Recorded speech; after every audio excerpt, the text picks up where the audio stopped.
গর্ভাবস্থায় কি খুব বেশি খিদে পাচ্ছে? তো গর্ভাবস্থায় খুব বেশি খিদে পাওয়া কিন্তু একটা নির্দিষ্ট দিকেই ইঙ্গিত করে, যেটা আমরা সাধারণত বুঝতে পারি না। তো সেই বিষয়ে আজকের আলোচনার সাথে থাকতে হলে অবশ্যই চ্যানেলটিকে সাবস্ক্রাইব করে রাখতে হবে এবং পাশে থাকা যে বেল আইকন রয়েছে সেটাকেও প্রেস করে রাখতে হবে।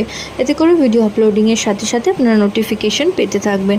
তো গর্ভাবস্থায় গর্ভবতী মায়ের যদি 1-2 ঘন্টা পরপরই প্রচণ্ড পরিমাণে খিদে পাচ্ছে এবং তার খাবার প্রবণতা মাছ মাংস জাতীয় খাবারে তার আকর্ষণ বেশি, তার সাথে সাথে টক, নোনতা, ঝাল, চানাচুর এই সমস্ত খাবার খেতে তার আগ্রহ প্রকাশ তিনি করছেন বেশি, তো সেক্ষেত্রেও ধারণা করা হয় যে গর্ভের আগত সন্তানটি একটি ফুটফুটে পুত্র সন্তান আসতে চলেছে। তো গর্ভাবস্থায় যদি দেখেন কোনো গর্ভবতী মায়ের খুব বেশি খিদে পাচ্ছে, অর্থাৎ 1-2 ঘন্টা খাওয়ার 1 ঘন্টা পরেই আবারও খিদে পেয়ে যাচ্ছে, তো এটা কিন্তু অবশ্যই গর্ভে পুত্র সন্তানকে ইঙ্গিত করে। তো আশা করছি ভিডিওটা কাজে আসবে। প্রত্যেকে ভালো থাকুন, সুস্থ